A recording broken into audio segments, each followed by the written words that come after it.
Comment les entreprises de la filière éolienne peuvent-elles ajuster leur modèle pour rester compétitifs face à un contexte économique et politique dégradé?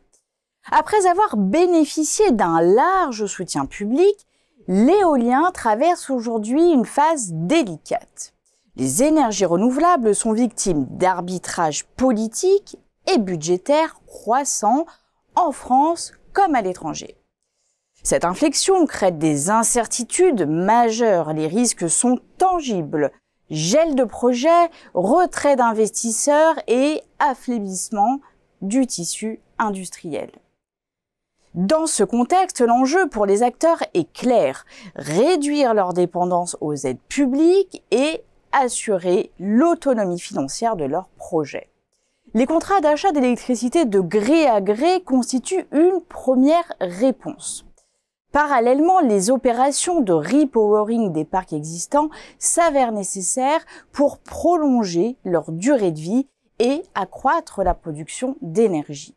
Elles imposent toutefois de concilier exigences réglementaires nouvelles, mobilisation de financements conséquents et adaptation des infrastructures de raccordement aux turbines de nouvelle génération.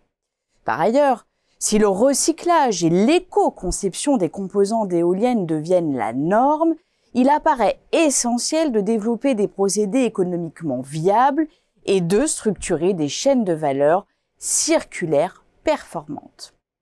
Dès lors, comment la concurrence dans cette industrie évolue-t-elle? Comment redéfinir les modèles opérationnels et financiers sans l'appui des aides publiques? Et quelles perspectives pour le marché de l'éolien en France d'ici 2030? Dans cette nouvelle étude de la collection Focus, les consultants de Xerfi ont analysé les stratégies de croissance des acteurs du marché de l'éolien. L'extension du parc en exploitation constitue un axe majeur, tant sur le territoire national qu'à l'international. Cette croissance s'illustre notamment à travers des opérations de consolidation comme celle menée par WPD dans l'éolien terrestre français. Le renouvellement des installations en fin de vie prend également de l'importance grâce au repowering, stratégie adoptée par EDF et Total Energy pour moderniser leur parc. Parallèlement, la création d'une filière industrielle intégrée autour de l'éolien offshore devient structurant. Elle se traduit par la mise en réseau des principaux sites industriels du secteur et par l'essor du marché de l'éolien flottant porté par des acteurs comme Rolix et Dillinger qui valorisent le savoir-faire français à l'international. Les ports de l'Atlantique, quant à eux, s'organisent pour accompagner cette montée en charge et accueillir les infrastructures nécessaires à cette nouvelle étape de développement. Enfin, les principaux fabricants d'équipements ainsi que les exploitants de parcs amorcent des initiatives destinées à structurer une filière de recyclage et de réemploi en valorisant les éoliennes hors service.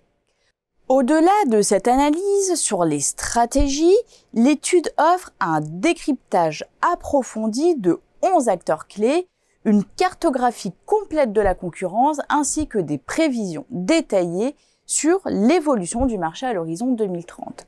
Pour des informations plus complètes sur cette analyse stratégique, vous pouvez télécharger le document de présentation qui se trouve à côté de la vidéo.